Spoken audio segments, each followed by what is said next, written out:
কখনো এমন হয়েছে আপনার সবচেয়ে কাছের মানুষকে হারাতে হয়েছে অথচ আপনি কিছুই করতে পারেননি? আজকে বলবো এমন এক ঘটনা যেখানে মুসা আলাইহিসসালাম নিজ হাতে তার ভাইকে পাহাড়ে নিয়ে গেলেন, আর সেখানেই ঘটে গেল এক অলৌকিক মৃত্যু। একদিন আল্লাহ তাআলা মুসা আলাইহিসসালামকে বললেন, তোমার ভাই হারুন আলাইহিসসালামের সময় হয়ে গেছে, তুমি তাকে নিয়ে অমুক পাহাড়ে যাও। মুসা আলাইহিসসালাম শুনে চুপ, ভাইকে হারানোর কথা ভাবতেই পারছেন না।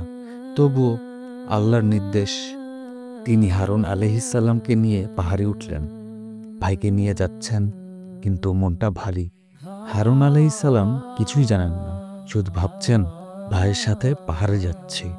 পাহাড়ে পৌঁছানোর পর আল্লাহ বললেন, হারুন আলাইহিসসালামকে এখানে রেখে দাও। মুসা আলাইহিসসালাম কাঁদতে কাঁদতে ভাইকে রেখে এলেন।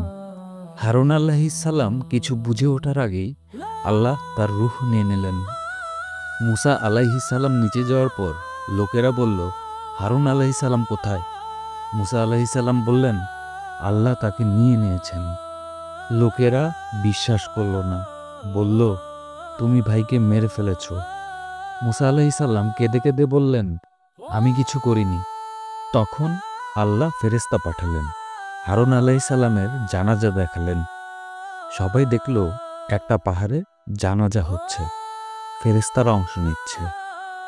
এই ঘটনা আমাদের শেখায়, আল্লাহ যাকে ভালোবাসেন তাকে সম্মান দিয়ে নিয়ে যান।